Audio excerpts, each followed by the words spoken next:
Sampurasun Baraya Priyangan kembali di Potret, mengurai cerita membingkai asa.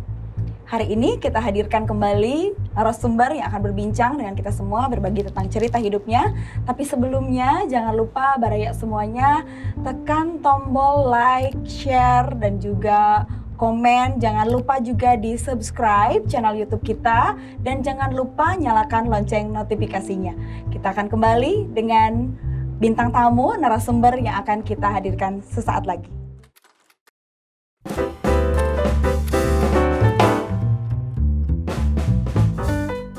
Tentu saja, nama Agus Wahyudin tidak asing bagi masyarakat Kota Tasikmalaya. Beliau adalah Wakil Ketua DPRD Kota Tasikmalaya periode tahun 2019 sampai 2024. Malah, periode sebelumnya dia menjabat sebagai Ketua DPRD Kota Tasikmalaya.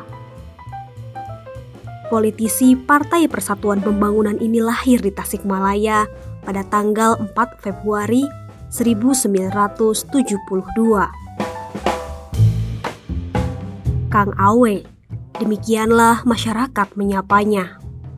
Dia adalah anak bungsu 3 bersaudara dari pasangan Haji Enek Salim dan Haji Otoh.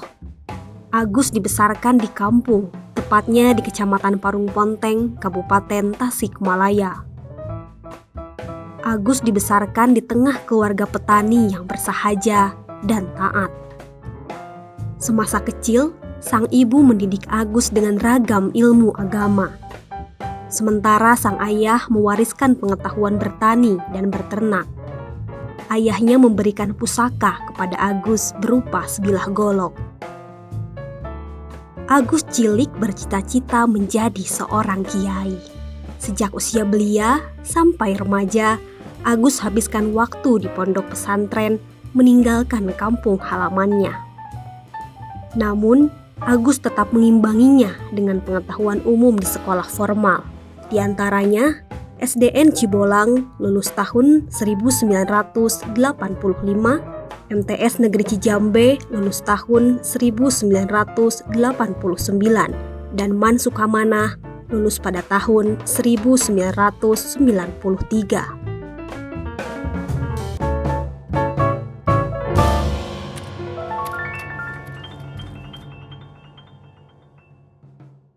Potret mengurai cerita membingkai asa. Bersama saya Irma Normalia dan seperti yang sudah saya sebutkan tadi, ada seorang narasumber. Kita sambut saja bersama Kang Agus Wahyudin. Assalamualaikum, Akang. Waalaikumsalam. Apa kabar? Baik, alhamdulillah. Alhamdulillah ya, Kang ya. Teh Irma. Iya, Kang. Mungkin banyak yang sudah mengetahui Akang seperti saat ini sukses berhasil seperti yang kita saksikan bersama. Tapi mungkin ada banyak sekali Baraya yang tidak tahu seperti apa Akang di masa kecil. Jadi saya sangat tertarik untuk membicarakan seperti apa sebenarnya Akang di masa kecil. Keluarga seperti apa, Kang? Baik, terima kasih Teh Irma. Saya lahir di sebuah desa pinggiran dulu, belum ada aspal. Namanya Desa Parung Ponteng. Parung Ponteng. Iya, itu sekarang Kecamatan Parung Ponteng. Dulu masih Kecamatan Cibalong. Oke. Ya, saya juga besar di sana. Keluarga saya 3 bersaudara. 3 bersaudara. Iya, jadi kedua orang tua masih ada kan? Masih ada. Masih alhamdulillah masih ada, masih sehat. Bapak yang Akang ingat waktu kecil itu seperti apa sosoknya? Ya, saya keluarga petani, tentu yang saya ingat dan terkesan itu saya selalu dibawa kemana-mana. Saya dibawa nanam pohon, saya dibawa nanam kelapa. Iya, dibawa nanam kelapa. Jadi kalau pagi disuruh nyabit rumput, karena kita ngurus domba, ngurus sapi, gitu ya. Kalau untuk pendidikan, Bapak itu seperti apa pendidikan Agus waktu kecil? Ya, saya dulu SD Negeri Celintung ya. dulu nyebutnya orang kampung itu bukan sekolah dasar tapi sekolah desa. Sekolah desa. Ah, sekolah desa dulu itu. Jadi saya di SD di sana selama tamat sampai 6 tahun. Dulu masih ada SD itu pagi sore. Pagi sore. Nah, kalau seminggu sekarang pagi, nah besoknya minggu depannya Siang, kita sore. Iya, gitu. iya. Bapak itu sosok yang keras, tegas atau seperti apa, Kang? Ya keras, tegas, lembut juga. Kalau ibu? Ya dibanding dengan bapak lebih kerasan ibu. Lebih keras ibu? Iya. Oh, ternyata ini beda ya? Beda. Seperti apa Beda. ibu kerasnya? Ibu saya itu lah yang ngajarin saya dari mulai tata belajar sholat, belajar baca Quran itu di ibu, Oh, ibu. tidak di bapak. Bapak itu full dia bertani, ya ibu itu di samping dia berdagang juga sehari-hari ngurus 3 anak ya, ngaji di rumah, Oh iya. belajar hitung-hitungan di rumah dulu iya. itu. Jadi ibu betul-betul berperan sebagai madrasatul ula. Iya, madrasatul ulanya ibu memang. Oke.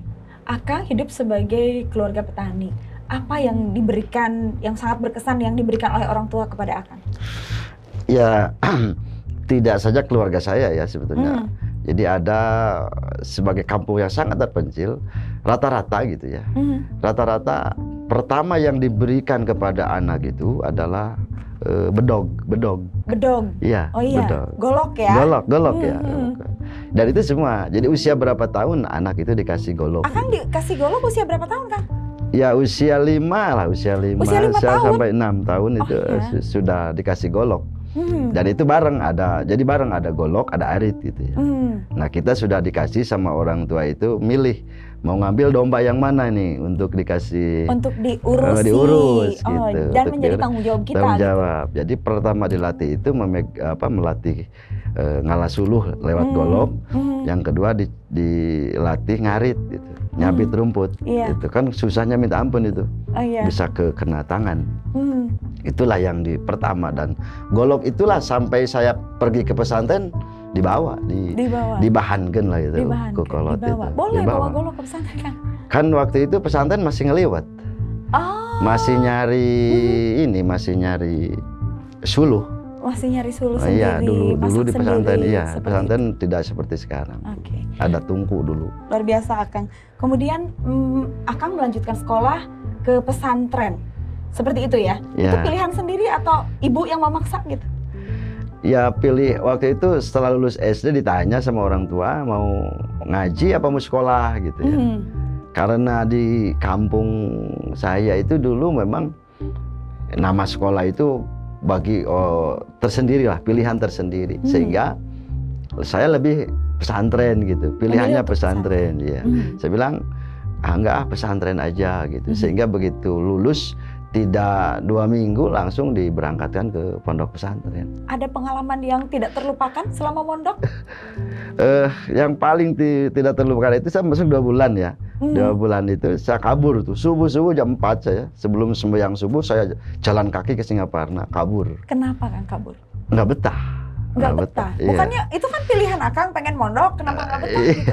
Ya itu naluri anak-anak biasa, pengen pulang. Kayaknya saya kabur gitu ya. Kangen orang tua, Kangen orang tua. keluarga. Dan sampai ke sana bayangan kita kan orang tua kita nangis gitu ya. Kita datang nangis. Oh, disambut gitu ya, dipeluk, ternyata? Ternyata sebaliknya. Datang kita dimarah-marahi dan ternyata rois pondok pesantren itu sudah ada di rumah. Oh, jadi Akang sudah keduluan? Iya, sudah keduluan. Karena Akang jalan kaki, Iya. beliaunya mungkin Enggak jalan kaki, artinya jalan kakinya ke terminal. ke terminal, pakai angkutan umum. Ternyata di sana sudah ada rois. Rois sudah datang di sana dan saya sorenya dibawa lagi. Di pondok dihukum, Kang? Karena Enggak, kabur? enggak. Oh, tidak. Cuman sama Kang EM itu orang Cikalong. Katanya di rambutnya digunting, yang di ruang di pondok gitu. Oh, supaya betah mungkin ya, Kang ya. Itu ritualnya begitu. Ritualnya begitu. Oke. Dan dari situ 1 bulan nggak usah ngaji lah, 1 bulan itu ngapain lah, main aja, yang penting main, yang penting nggak usah ngaji 1 bulan, itu kata rois di sana itu. Dan mainnya yaitu belajar ngabedahkeun leuwih. Orang-orang Cikalong itu jago itu ngabedahkeun leuwih. Oh, bedahkeun leuwih. Iya, leuwih itu di kubang ditabu itu. Marak lah bahasa orang sana itu. Mencari ikan. Cari ikan. Oke. Itu. Yang paling berkesan itu.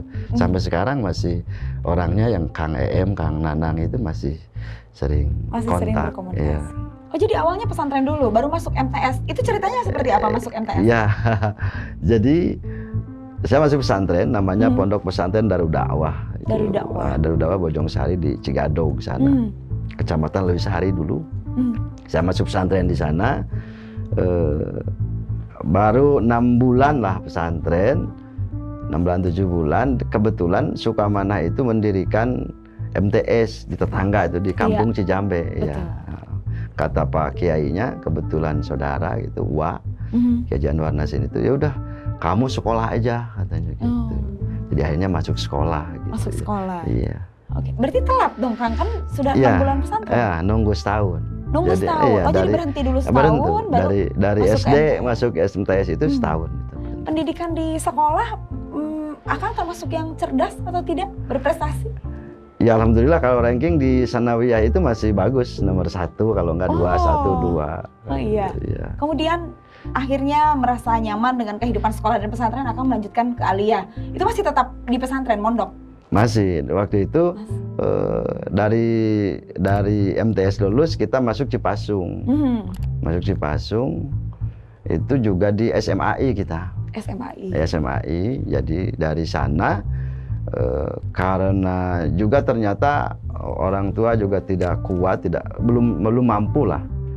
Akhirnya saya berhenti juga di Cipasung. Jadi SMAI itu berhenti saya. Berhenti? Berapa lama Kang? Berhenti 1 tahun itu. Berhenti dulu 1 tahun? Ya, jadi masuk SMAI, saya berhenti SMAI cuma 6 bulan, 7 bulan. Saya pindah lagi ke pondok awal ke Darul Dakwah, artinya sekolahnya berhenti. Sekolahnya berhenti. Kemudian dilanjutkannya seperti apa, Kang? Setelah itu akhirnya saya masuk lagi tahun berikutnya. Jadi kita berhenti, masuk lagi tahun berikutnya kelas 1 lagi kan? Iya. Akhirnya masuk aliyah Cilenga. Oh, beda sekolah. Beda sekolah. Berarti Akang di kelas paling senior, Kang? Paling senior, usianya sudah kelewat. Iya kan? Udah setahun. Gimana rasanya, Kang? Apakah zaman dulu sudah ada bully, diolok-olok itu sama teman-teman yang lain atau enggak? Enggak, kan juga bahwa kita tahun berapa juga enggak itu. Enggak ya. Apalagi kalau saya kan kebetulan di SD-nya masuk 6 tahun. SD-nya. Jadi selisih kesininya nggak jauh. Jadi masuk SD-nya usianya masih muda. Iya. Kalau saudara-saudara kakak adik seperti apa kedekatannya sama Akang? Ya, saya paling dekat karena bungsu kan. Saya Hmm. paling dekat, kakak saya kan pesantren semua. Pesantren semua. Tidak ada yang sekolah. Tidak ada yang sekolah formal. Jadi lulus sekolah dasar semuanya pesantren. Semuanya pesantren. Oh iya, jadi hanya satu-satunya dari keluarga Akang yang mengenyam pendidikan sekolah itu kan, umum ya. Itu kan kebetulan. Oh iya. Kebetul. Iya. Sudah garisnya harus ke situ Iya, sepertinya. harus Kang. sekolah gitu Iya. ya. Kemudian di sekolah atau di pesantren ada teman yang sangat dekat sekali dengan Akang. Sampai sekarang masih berkomunikasi? Masih ada banyak? Ya, masih banyak. Salah satunya hampir. mungkin yang paling dekat bisa disebutkan siapa? Ya untuk Sanawiyah namanya Engkan. Sekarang saya sering silaturahim ke rumahnya. Oh iya. Ya. Jadi ketika Sanawiyah itu saya dibawa karena kalau saya kan orang jauh ya, saya orang dekat situ namanya Engkan, masih ada. Kang Engkan. Ya? Engkan, Pak Engkan sekarang. Pak Engkan. Oke. Kalau sosok guru yang masih diingat di hati Akang yang berbekas sampai sekarang? Kalau di SD almarhumah Ibu Tona. Kenapa? Karena kebetulan dari mulai kelas 3 sampai kelas 5 itu sama ibu itu. Jadi ngikut ya terus ngikut. Oh, wali kelasnya ngikut. Ngikut. Jadi guru waktu itu karena kurang guru kali ya. Tapi saya itu dari kelas 3 sampai kelas 5 itu diikuti Ibu Tona. Ibu Tona. Ya kebetulan di SD juga prestasi tidak jelek-jelek amat. Kita kalau tidak 3 ya 5, 3 lah gitu ya jatuhnya. Masih masuk 10 besar lah ya? Dulu masih ada ranking. Oh, masih ada ranking. Oke, Kang. Kalau di pesantren, Akang punya sosok figur guru yang sangat mempengaruhi kehidupan Akang atau tidak? Ya kalau pesantren kan gurunya satu sih ya. Oh, satu. Ya, Ustadznya tidak seperti zaman sekarang. Dulu itu kalau kita masih kecil itu diwuruk lah istilahnya sama santri senior. Nah, kalau gurunya cuma satu, kiainya cuma satu. Kiainya cuma satu. Iya, jadi itulah kiai-kiai kita. Saya sama ada guru kobong itu sangat berkesan, banyak lah, banyak. Karena kita gonta-ganti kalau guru kobong itu. Kalau guru kobong itu seperti mengajar di dalam kobong satu di dalam kobong itu. Iya, jadi kalau dulu masuk pesantren itu kita masuk kelas apa nih? Kelas 0 misalnya. Kelas 0 itu yang ngedidiknya masih di kobong, di dalam kobong. Jadi 1 tahun itu kita di situ aja. Baru 1 tahun berikutnya kelas apa nih? Kelas ibtida, kelas pertama. Nah baru masuk di kelas mana madrasah gitu. Nah 1 tahun itu. Itu masih gurunya senior di pesantren gitu? Iya, pasti itu seniornya di pesantren. Jadi kapan waktunya ketika diajari oleh ustadz atau pemimpin pondok pesantren itu? Tergantung kecerdasan itu. Kalau misalnya sudah tamat, misalnya tasrifan, tamat talaran lagi istilahnya, itu sudah mulai masuk di Pak Kiainya. Ada yang lambat, ada yang cepat juga. Oh iya, Akang termasuk yang cepat atau lambat? Ya kebetulan kalau saya tadi ibu saya itu yang ngajari saya hafal kitab dasar itu ibu saya. Jadi saya hafal Safinah, hafal Jurmiyah, hafal Sulam segala macam itu di rumah. Jadi ketika masuk pesantren itu sudah pinter berarti. Sudah ya. Jadi sudah masuk Jurmiyah, jadi sudah ngaji kitab kuningnya, sudah. Jadi talarannya di kampung, di rumah. Iya.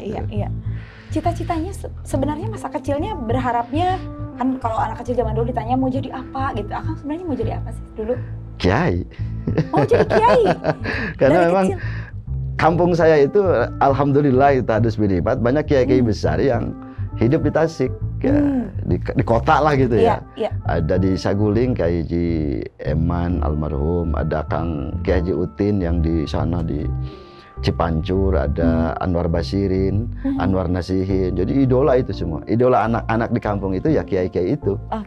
Itulah yang menginspirasi Akang sehingga memutuskan untuk mondok di pesantren. Memang cita-citanya mau jadi kiai gitu. Luar biasa. Baraya Priangan, sangat menyenangkan berbincang dengan Kang Agus. Nanti kita akan lanjutkan lagi sesaat lagi setelah yang satu ini.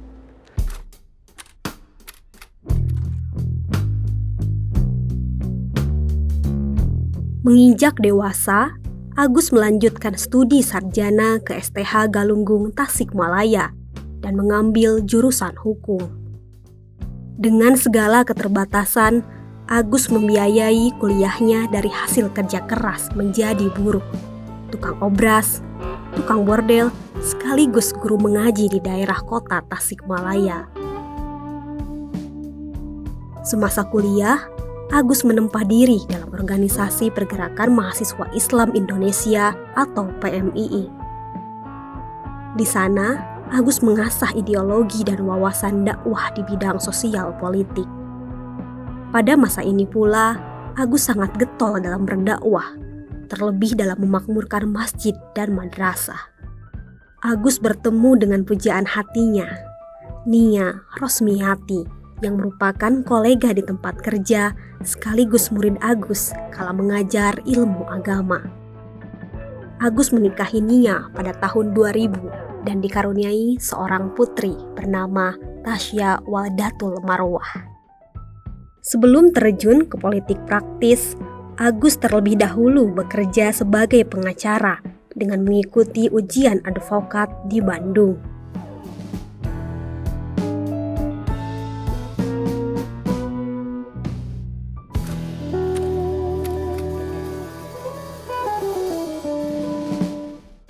Kembali di Potret, mengurai cerita, membingkai asa. Masih bersama saya Irma Normalia dan Kang Agus. Akan kita lanjutkan perbincangannya.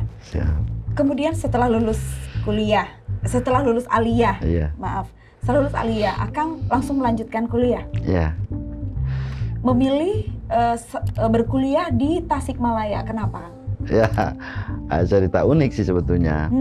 Jadi waktu saya keluar aliyah sudah mau dapat ijazah. Waktu itu saya datang lagi ke pondok pesantren awal. Waktu itu saya melihat satu mobil merah itu. tulisan Sekolah Tinggi Hukum Galunggung Tasikmalaya, karena beliau itu Pak Hamid Hudri itu ternyata dosennya STHG gitu ya. Saya tidak tahu Tasik waktu itu. Akhirnya saya bilang, Kang, Abdi mau masuk di STH saja. Guru saya bilang, kenapa kamu masuk STH? Kamu kan jurusannya di pesantren, kenapa tidak YIN? Gitu ya. Masuk YIN, waktu itu masih YIN. Abdi saya bilang, ya Kang, kan hari ilmu-ilmu agama saya kira bukan sudah cukup ya, kita sudah belajar di pesantren. Tapi saya ingin coba ilmu yang dari non agama gitu ya. Ilmu umum. Ilmu umum gitu ya. Kok bisa Akang jadi tertarik ke ilmu umum? Padahal kan sebelumnya Akang sudah memutuskan mengklaim diri cita-citanya nanti mau jadi kiai gitu. Kenapa tiba-tiba jadi tertarik sekolah hukum, Kang? Waktu itu kan di Aliyah waktu itu masih ada jurusan ya, ada jurusan IPS, agama, IPA dan 4 jurusan waktu itu. Agamanya saya ngambil jurusan IPS. IPS. Iya.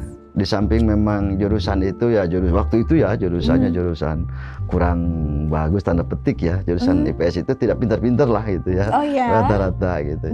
Kalau agama ya para alim-alim lah gitu ya. Yang di IPA, yang di itu jurusan-jurusan pintar-pintar. Yang di IPS itu jurusan biasa aja. Di IPS itu ada sebuah pelajaran namanya tata negara. Tata negara. Jadi di situ tuh belajar tata negara, geografi sama ekonomi. Sebuah pelajaran khususnya itu. Di samping di situ ada bahasa Jerman pada waktu itu, di Aliyah ada bahasa Jerman waktu itu. Ihli Bedih ya, Kang? Ihli Bedih yang paling terkenalnya itu Ihli Bedih. Nah akhirnya saya tertarik dengan hukum tata negara itu. Hukum tata negara. Jadi ada pelajarannya waktu itu. Akhirnya saya memutuskan, karena saya pernah melihat mobil STHG yang dibawa oleh Almarhumlah Kiai Haji Hamid Hudri yang pimpinan Yayasan Cilenga itu. Ya saya pengen masuk ke STHG. Ya. Akhirnya saya berangkat ke Tasik tuh sore-sore. Dan setelah ke Tasik saya turun itu di Kawalusana. Di Kawalusana ini menarik, nah cerita orang kampung masuk kota karena tidak pernah ke kota saya. Pertama kali tidak pernah ke kota Tasik saya. Nah, yang tahu itu ya Tasik itu dulu Gunung Pereng aja. Tahunya Gunung Pereng. Gunung Pereng aja. Akhirnya saya masuk di saya lihat plang di STIA itu. Iya. Ya, STIA itu di situ ada S1, D2, D3 ya. Saya bilang ini ya sekolahnya. Kalau bayangan saya D1, D3, D2 itu tinggi lebih daripada S1 gitu. Bayangannya. Saya bilang, ini mah bukan buat saya kali sekolahnya gitu. Akhirnya jalan kaki saya sampai Masjid Agung gitu. Jalan kaki dari sana Kawalu ke Masjid Agung. Iya, Masjid Agung. Lurus itu lurus. Masjid Agung, dan di situ Masjid Agung sampai asar kalau nggak salah. Saya asar di situ. Tiduran di Masjid Agung. Ada orang pinggir-pinggiran juga bawa kantong tuh, orang Garut. Tanya ngobrol-ngobrol, namanya Bambang. Akhirnya cerita mau ke STH. Kan kita belum tahu alamat STH di mana gitu. Iya betul. Ya akhirnya bareng sama dia ke Dr. Sukarjo, masuklah STH di situ. Ya rubahlah cita-citanya pengen jadi hakim. Pengen jadi hakim. Rubah kenapa harus hakim? Coba jelaskan, Kang. Kenapa harus hakim? Saat itu yang ada di bayangan Akang itu hakim itu seperti apa? Enggak tahu sih, cuma cita-citanya pengen jadi hakim aja. Pengen gitu. jadi hakim. Ya. Berubahlah yang Ustadz itu menghilang. Yang kayak itu menghilang. Kehidupan di kuliah seperti apa, Kang? Dibiayai oleh orang tua pastinya tentunya kan? Ya masih semester 1 masih. Jadi kita ini masuk Tasik belum punya tempat nih. Pilihan kita tempat yang paling nyaman adalah pesantren. Akhirnya saya bawa barang-barang dari Singaparna, bawa semua. Saya masuk di Al-Misbah, Cienteng. Jadi mondok lagi? Mondok lagi di Al-Misbah. Jadi bayangan kita itu yang paling dekat dengan STH itu ya Al-Misbah. Kayaknya tiap sore kita jalan kaki itu dari Al-Misbah. Ya, jadi bayangan kita itu waktu itu mendekat aja lah ya. Dokar Al-Misbah itu dekat. Gitu. Saya di Al-Misbah kira-kira 6 bulan lah. 6 bulan? 6 bulan saya di Al-Misbah 1 semester itu. Dan semester kedua saya pindah ke asramanya Nah baru ketemu Tasik, kenal Tasik gitu. Ketemulah dengan teman-teman yang duduk yang tinggal di asrama Kiai Haji Muhammad Satibi yang depan Masjid Agung tuh, Apotek Resik. Saya tinggal di situ juga dapat 3 bulan lah. 3 bulan. Saya ketemu di situ Pak Ajengan Misbah, Oh iya. yang guru ngaji saya itu di situ Pak Misbah. Pak Misbah. Nah dari situ saya tamat 2 semester. Dari masuk semester ketiga baru orang tua angkat tangan. Oh. Jadi orang tua itu udah ngaji aja lah, nggak usah sabari sekolah gitu kata orang tua. Terus? Ya gimana ya, kita pulang kampung, nah ketemu di jalan. Nah dari pulang kampung itu setelah saya pulang karena orang tua sudah nyerah gitu, nggak usah lah kuliah, pesantren aja lagi. Kalau kuliah itu mahal gitu, kata orang tua begitu. Kemudian Akang menyerah atau melanjutkan? Saya pulang dari itu tuh. Maksudnya pulang itu untuk apa? Pulang kampung kan? Pulang kampung. Untuk ya, benar-benar berhenti kuliah atau? Belum. belum. Kita baru cerita dengan orang tua. Akhirnya kata orang tua, ya sudah sok masuk lagi ke pesantren aja. Akhirnya itu jam berapa ya? Jam 2, jam 3 lah, jam 3 sore. Jalan kaki dari kampung mau ke jalan itu, ke Elep. Nah di jalan itu ketemu saya sama teman saya yang dulu di pesantren, namanya Sindang. Akhirnya ceritalah sampai jalan kaki itu cerita. Gimana sekarang? Oh saya mah nggak bordel di Tasik gitu. Oke. Bagus, kamu mau kemana? Saya mau ke pesantren lagi, saya bilang. Orang tua sudah tidak ngizinin untuk kuliah. Ya udahlah, nggak usah digawe di saya yuk gitu. Ya yang tadinya mau berangkat ke pesantren, saya belok ke Tasik tuh, nggak bordel. Jadinya? Nggak bordel. Bekerja? Ya nggak bordel, bekerja di bordel. Bekerja di bordel? Kemudian pendidikan Akang dilanjutkan atau tidak? Nggak akan di situ kita 3 bulan ya. Kerja bulan. di bordel itu ya, sambil dilatih bordel. Ya kita kerja juga yang lain-lain, tapi fokus kita belajar bordel gitu. Bordel di daerah Cilolohan itu.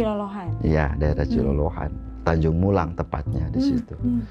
Karena di Tanjung Mulang juga ada pesantren An-Najiyah itu. Nah, saya juga pagi-paginya ikut ngaji. Oh, tetap ikut ngaji. Tidak lepas dari dunia pesantren. Saya pagi-paginya ikut ngaji. Siangnya saya bekerja di bordel. Nah, kata Indang, Gus, udah bisa ngebordelnya? Sudah bisa, saya bilang. Udah kalau sudah bisa, kumaha lamun masuk deui sekolah tuh, sudah kuliah deui gitu. Kang Endang ternyata yang memberikan support saya itu. Nah, ya akhirnya sambil bekerja saya kuliah. Jadi pagi subuh itu kita ikut ngaji di Kang Ajengan Mubin. Sampai duhur itu kita bordel, jam 1 kita masuk kuliah. Pulang kuliah kita naik lagi bordel gitu aja. Jadi ngaji itu hanya 1 sesi, pagi aja ikut ngaji. Seperti apa Kang rasanya bekerja sendiri, menghidupi diri sendiri untuk bisa melanjutkan kuliah? Berat? Enggak, biasa aja. Biasa aja ya? Jadi dianggap berat juga karena memang enggak berat juga, disebut ringan juga enggak ringan. Gitu. Yang penting kan sulit kita di prestasi ya. Jadi akhirnya saya bekerja, akhirnya pindah-pindah kan, saya ke Kawalu, pindah ke Saguling. Tetap dengan bordel? Dengan bordel tetap, tapi kuliah tidak berhenti, terus aja. Pindah-pindah aja gitu, pindah-pindah. Orang tua tahu Akang enggak, orang tua tahunya saya pesantren. Tahunya pesantren? Tahunya pesantren.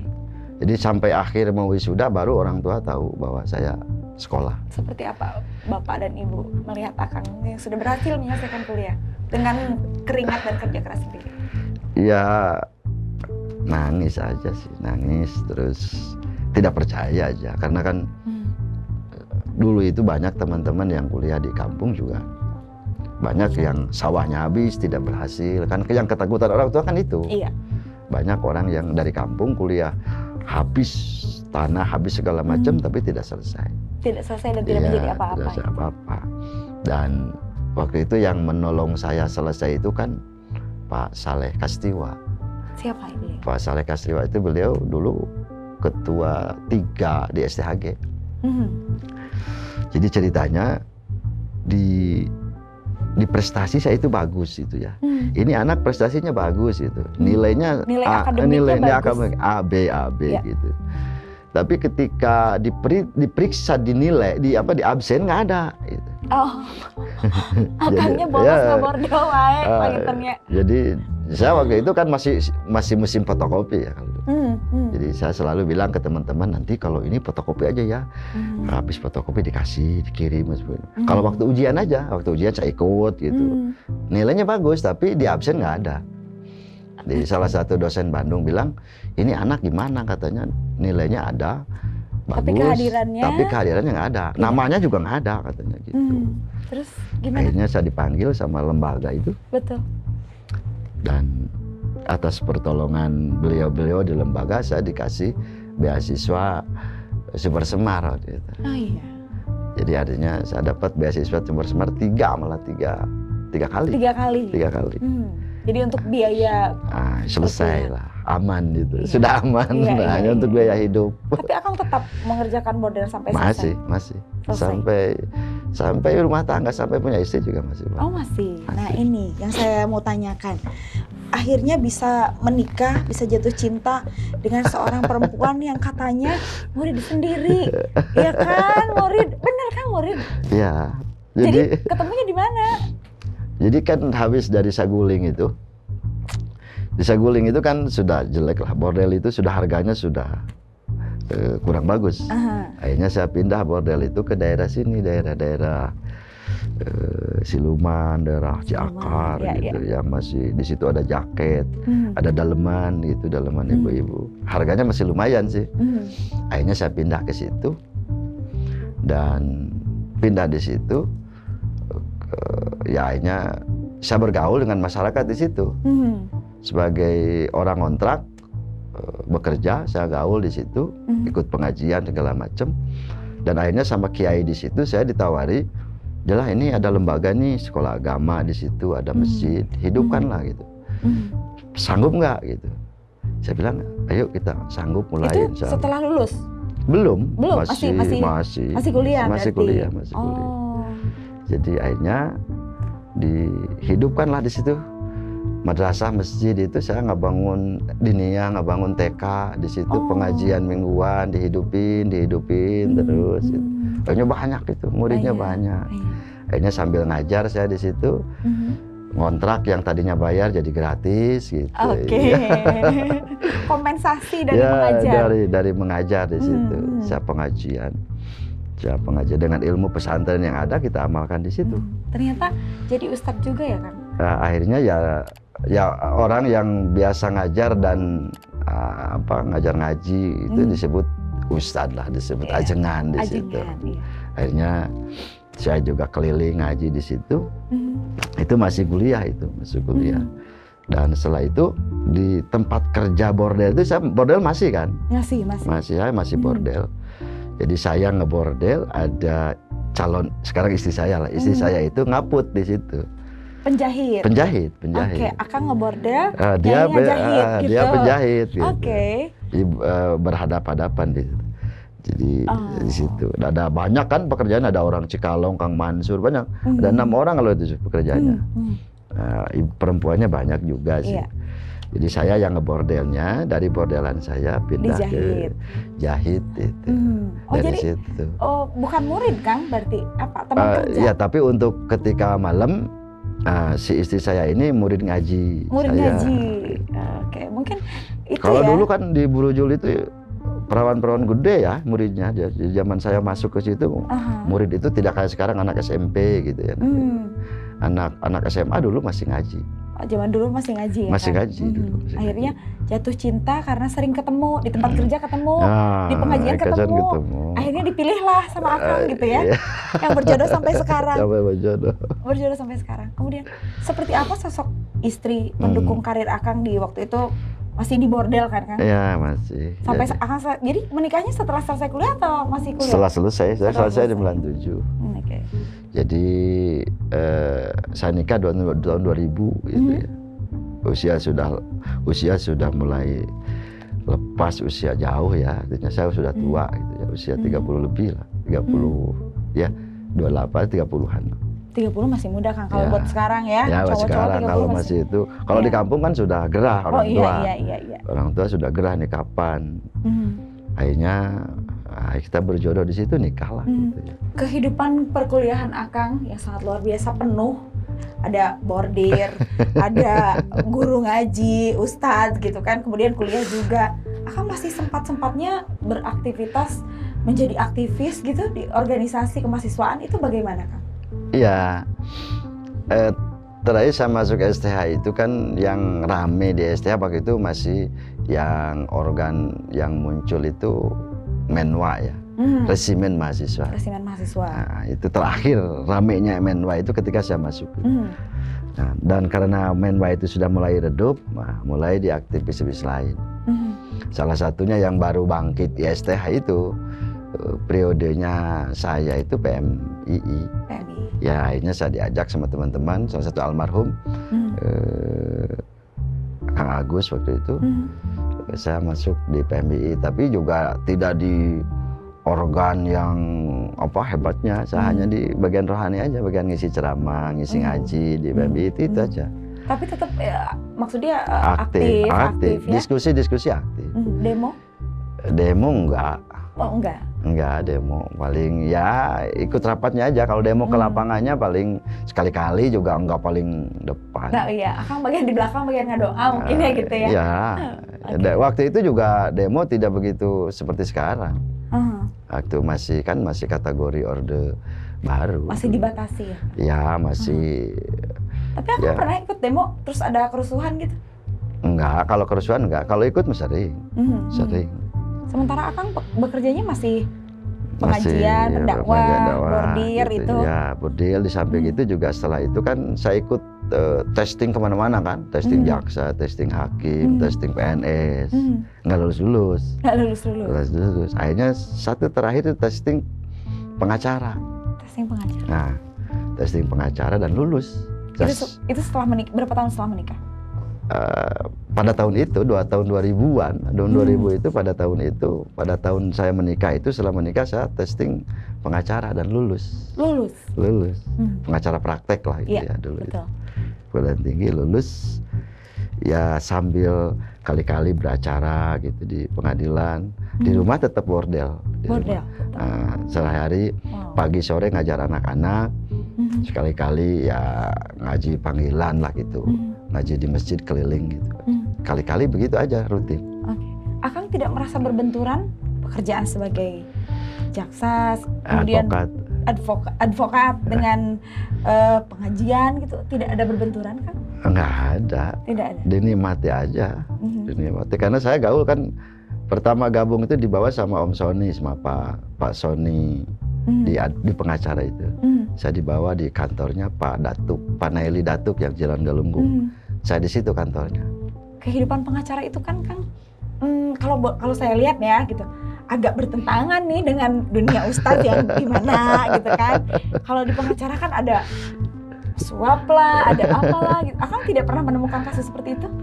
Ya menemukan sih, tapi semuanya juga bisa dibenturkan, juga bisa diharmonisasikan juga bisa. Jadi dibenturkan bisa, diharmonisasikan juga bisa. Berat nggak Kang? Apa ya maksudnya menyelaraskan itu pasti, kalau saya sih pasti merasanya berat sekali. Satu sisi tuntutan dunia kan gitu. Gimana Kang? Enggak, kalau di dunia kebetulan mungkin ya kalau kita jadi pengacara besar ceritanya lain. Kitanya kecil-kecilan, pengacara yang belum pernah merasakan kasus besar sih. Kasus-kasus biasa aja. Itu ya yang resmi kita membela. Kalau di pidana kita resmi membela, tidak dalam kapasitas dalam rangka membebaskan, tapi kita dalam kapasitas meluruskan hukum saja. Hukumnya hukumnya saja. Oke. Semakin menarik perbincangan kita, jangan kemana-mana, Baraya Prianggan. Kita masih tetap di Potret, mengurai cerita, membingkai asa.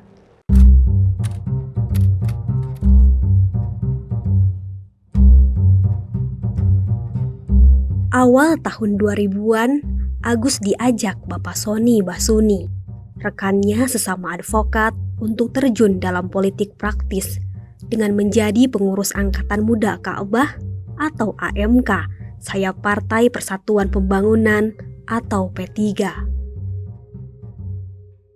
Karir politik Agus pun moncer setelah terpilih menjadi anggota legislatif pada pemilu tahun 2004. Agus terpilih menjadi ketua fraksi P3 hingga tahun 2009. Agus pun menjadi ketua DPRD Kota Tasikmalaya pada periode tahun 2014 sampai 2019. Saat ini, Agus menjadi wakil ketua DPRD Kota Tasikmalaya. Ada beberapa hal yang sedang ia cita-citakan. Agus ingin memajukan kesejahteraan masyarakat Kota Tasikmalaya yang merupakan kota budaya, kota santri, dan juga kota industri perdagangan terbesar di Priangan Timur.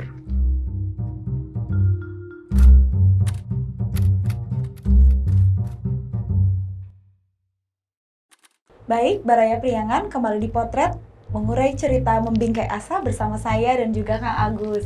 Akan kita lanjutkan lagi. Boleh. Setelah berkarir di advokat, kemudian berdakwah dan lain-lain, masih pebisnis juga dengan bordirnya. Kenapa kemudian Akang tertarik ke dunia politik dan mengapa harus P3? Ceritanya panjang. Jadi setelah tahun 2000 lulus saya advokat mengacara, kebetulan tahun 2001 itu saya kenal dengan organ P3. Jadi lewat Pak Suni Basuni, saya dikenalkanlah sama orang-orang P3 itu. Ada masalah dulu sedikit di P3 itu.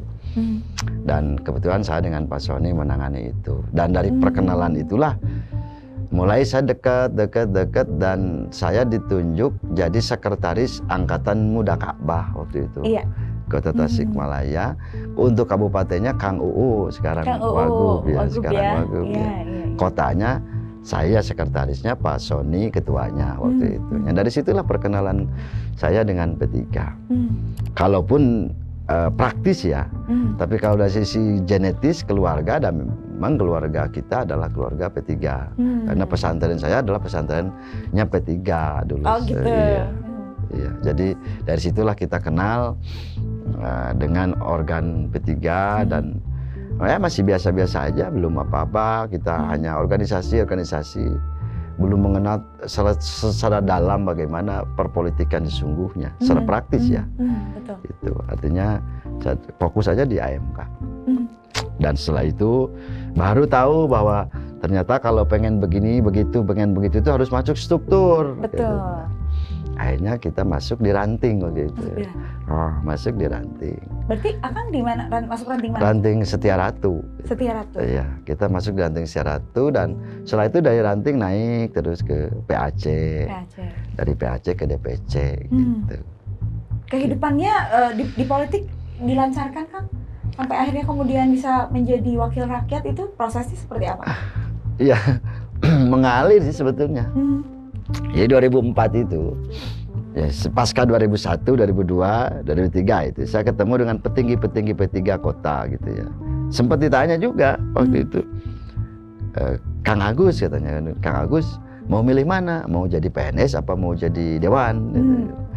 Kita juga bingung kan. Dia bilang, bagusan mana ya? Jadi dewan apa jadi PNS gitu. Pada waktu itu kayaknya PNS masih muda kayaknya dulu waktu itu. Kata salah satu petinggi P3 itu, ya udahlah jadi dewannya lebih mudah katanya gitu. Lebih mudah. Akang merasanya prosesnya mudah atau sulit? Dari mulai masa kampanye dan lain-lain, kan itu membutuhkan biaya yang tidak sedikit gitu kan? Iya. Ya artinya waktu itu kan masih penentuannya kan masih sama partai. Oh iya. 2004 itu ya? 2004 itu betul. Penentunya kebijakannya adalah partai. Oh iya. Sehingga karena bahasa itunya barangkali, sehingga saya waktu itu dikasih nomor yang agak bagus, nomor 1. Nomor 1. Nomor 1 apa nomor 3? Nomor 1 kalau nggak salah. Nomor 1. Dan akhirnya jadi saya. Kemudian Jadi dan dengan waktu itu kan masih tidak begitu besar biaya. Akang dengan basic pendidikan sarjana hukum, kemudian duduk di DPR, seperti apa Akang menempatkan posisi Akang di DPR saat itu? Ya pilihan pertama saya adalah Komisi 1. Komisi 1. Ya, Komisi A waktu itu. Komisi A. Waktu itu komisi A itu ya komisi yang membidangi bidang hukum pemerintahan. Oh iya. Dan akhirnya ketemulah cita-cita saya dulu ketika belajar HTN di Aliyah, ketemu di Komisi 1. Gitu. Tata negaranya ketemu di situ. Ketemu di situ. Jadi dulu ketika saya sedang tergandung dengan pelajaran HTN di Aliyah, ketemunya aslinya itu saya ketika jadi anggota Komisi 1. Aslinya di situ saya ketemu. Kemudian Akang mencalonkan lagi di periode berikutnya, dimudahkan lagi dan menang lagi. Iya, ternyata setelah masuk di DPRD kan waktu itu saya ditunjuk jadi ketua fraksi. Ketua fraksi. Ya, P3. Sudah mulai itu ada jabatan, ada penghargaan gitu ya. Sudah mulai naik-naik tuh. Nah, ketika periode berikutnya kan nyalon lagi dengan pemilu langsung oleh rakyat, tidak ranking. Alhamdulillah dapat suara paling banyak untuk di dapil gitu. Untuk di dapil ya, setelah itu mulai itu kenal dengan aslinya gitu ya. Aslinya tuh apa tuh, Kang? Aslinya politik gitu ya. Kalau satu periode kan seperti PNS saja kita. Saya itu ketika 2004 2009 itu kayak ngalir aja. Berangkat jam 8, pulang jam 4 gitu. Kemudian sekarang? Kalau sekarang sudah, kalau politisi kan sudah waktunya nggak ada lagi. Nah, mulai dari situ. 2009 itu kan saya mulai ngaji, anak-anak sudah mulai ketinggalan. Mulai pendidikan di lingkungan Borujul itu sudah nggak, jadwal ngaji sudah nggak lagi, jadwal khutbah sudah nggak lagi, gitu sudah kehilangan lah. Kehilangan. Bagaimana rasanya kehilangan momen-momen itu, Kang? Karena kesibukan politik Akang. Ya. Ada yang hilang. Ada yang hilang. Ada yang hilang. Ada yang hilang. Ada yang hilang. Tapi Akang menikmati kehidupan di parlemen. Harus dinikmati. Dinikmati. Apa yang diperjuangkan sebenarnya, Kang? Akang kehilangan momen-momen dakwah Akang, ngajarnya Akang yang merupakan cita-cita dari kecil ya, dikorbankan untuk kehidupan politik. Apa yang diperjuangkan sebenarnya? Ya, perjuangan kita itu kan perjuangan partai itu pertama ya, visi misi partai. Yang kedua adalah sekarang sudah masuk kepada visinya pemerintahan, yaitu kesejahteraan untuk masyarakat. Dan ketika saya juga berdiskusi dengan guru-guru saya, sepanjang memang kedudukan itu bisa diamalkan, bisa diajarkan dengan sesungguhnya, itu lebih besar pahalanya, lebih besar manfaatnya dibanding dengan yang lain. Itu guru saya bilang. Kan ketika saya datang ke guru saya, waktu mau mukim itu ada beberapa amanat. Waktu mau mukim itu, mukim itu apa? Mukim itu nikah ya. Oh, nikah. Mau nikah itu kan laporan ke guru tuh. Ke guru pesantren. Kang abdi teh bade nikah, calik di daerah ini, di daerah ini, kumaha pendapat Akang. Amanatnya waktu itu ada beberapa hal yang saya masih ingat itu satu. Nanti gini jangan. Kalau kita sedang jadi sholat sendiri, kalau kita sedang sholat sendiri, niatlah sholat sendiri. Kalau kita sedang sholat lantas ada yang mengikuti di belakang, niatlah jadi imam. Hanya itu aja. Dan itu dijabarkan sama kita. Jadi amanat itulah yang sama sehingga sampai sekarang guru saya bilang, kalau kita lagi sholat ada yang mengikuti, niatlah jadi imam. Akang, saya lihat wajah Akang di sepanjang jalan Kota Tasikmalaya, jalan utama, billboardnya gede-gede. Itu dalam rangka apa, Kang? Sebagai Panglima Santri Kota Tasikmalaya gitu, atau memang ada indikasi lain? Sebagai makhluk politik tentu ini semua harus dilakukan. Bagian dari strategi saja. Apakah sebagai? Apakah itu nanti maju di Pilwalkot misalnya, apakah nanti itu maju di Pileg, kan sekarang ada dua hajat, ada hajat Pileg dan hajat legislatif. Atau mau jadi wali kota, tapi Akang cenderungnya kemana nih, Kang? Nah ya kita lihat nanti aja. Lihat nanti aja, belum ada nih, Kang? Belum ada lamaran-lamaran gitu? Ya kalau saya kan begitu kan, dulu pengennya jadi apa, jadinya jadi apa kan gitu. Oke. Yang penting dijalani aja dulu. Bahwa yang namanya politisi itu harus punya tujuan. Betul. Harus punya target. Betul. Dan harus punya godob lah, bahasa kiainya godob lah gitu. Artinya godob itu kemauan keras, itu namanya godob. Beda dengan apa namanya ya, himmah itu cita-cita beda. Cita-cita aja biasa gitu ya. Tapi cita-cita ketika di background ke bawah itu harus jadi godob. Godob itu semangat gitu ya. Jadi boleh orang mau ngomong jadi apa, jadi gubernur, mau jadi presiden boleh gitu. Nih kalau dipresentasikan Kang, jadi anggota legislatif lagi atau jadi wali kota itu 1 sampai 10 deh. Dibagi 2 nih. Berat kemana Kang? Oh enggak, kan 20 ke atas deh. Maksudnya gimana Kang? 20 akan nih? Akan 20 ke anggota legislatif lagi atau 80-nya ke wali kota gitu? Iya kan gini kan, 1 sampai 10 jadi apa tadi? Mau jadi apa kan? 1 sampai 10 nih. 1 sampai jadi apa? Akang punya poin 10. Oke, saya di tangan kiri ada anggota legislatif, di tangan kanan ada wali kota. Akang yang 10 itu mau dikemanain? Ya artinya gini, kalau poin 10 itu kan tidak mungkin harus balik lagi menjadi poin 1. Oke. Ya pemerintah itu kan terdiri dari legislatif, eksekutif, yudikatif. Ya itu. Jadi dari poin 10 itu naiknya kemana? Kan nggak mungkin harus balik lagi jadi poin 1. 1 sampai 10 itu legislatif ya. 1 sampai 10 itu legislatif ya. Oke, 10 ke atasnya itu apa kan begitu. Oke, siap. Baik, Akang, terima kasih. Sekarang Akang sudah memposisikan diri sebagai imam yang akan siap memimpin. Ya, artinya kalau sepanjang ada yang mengikuti siap jadi pemimpin, kan begitu ya. Filosofisnya. Siap memimpin berarti siap kalau memimpin kalau ada yang mengikuti. Oke. Apa yang mungkin Akang ingin sampaikan untuk calon-calon makmumnya dalam tanda kutip? Apa sebenarnya visi misi Akang ke depannya? Iya kan harus dipahami begini. Orang yang hebat itu yang punya gagasan. Orang yang hebat itu pertama dia punya gagasan. Yang punya gagasan. Bagaimana gagasan kesejahteraan Tasik ini? Dan ini ceritanya panjang sih sebetulnya kan. Dari mulai kita pelajari misalnya kota dari awal, apakah ini akan dijadikan kota industri atau kota apa gitu. Kan ke Tasik mah kota santri Kang. Tapi katanya kota budaya juga, kumaha tah. Makanya kan Kang Acep lebih seksi ngirim kota dangdut katanya. Kota dangdut, nah itu juga sama. Iya coba, menurut Akang Tasik kota apa Kang? Ya itu tadi, kalau dulu Panding Pandar pendiri Tasik ini menempatkan kita sebagai kota industri. Nah di sisi lain kita juga punya sebutan kota lain namanya kota santri. Jadi saya lebih melihat bahwa ada potensi mengkolaborasi antara kota industri dengan kota santri. Jadi santrinya nggak bordel gitu juga Akang gitu ya?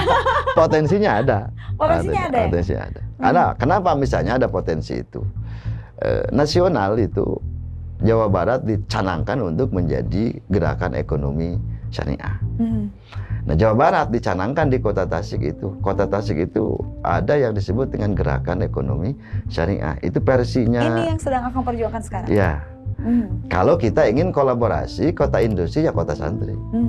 Harus dari situ kita berangkatnya. Nah, artinya kita berangkat dari bagaimana kota Tasik ini berangkat dari jenis kelaminnya sendiri. Kalaupun kita mau mati-matian memperjuangkan ekonomi di kota Tasik ya basicnya adalah ekonomi syariah. Dan itu sekarang jadi pilot project. Katanya masih literasi katanya sih. Tapi ada 5. Aslinya ada 5 ada 7 katanya untuk Jawa Barat. Salah satunya adalah produk halal. Misalnya makanan halal, hiburan halal. Jadi ada itu di roadmapnya Morawi Nasional begitu. Nah, artinya di sini ada titik temu bahwa kalaupun kita kota industri masih dimungkinkan kita bicara kota santri. Masih dimungkinkan kita tetap ya, bisa masih bertahan kota santrinya sepanjang kita mampu mengkolaborasikan itu. Dan ternyata negara-negara lain yang menjalankan ekonomi syariah juga berhasil. Saya kira ini juga penting. Di samping yang lain-lain lah gitu ya. Karena kan kita tahu bahwa yang disebut dengan sustainable itu, goal itu ada 3 kan, ekologi, ekonomi, dan sosial. Hmm. Nah, ekologi barangkali adalah bagaimana kita juga menciptakan satu daerah yang ramah terhadap lingkungannya, Iya. pertahankan gitu. Mhm. Tasik ini sebagai kota bukitnya kalaupun masih ada gitu.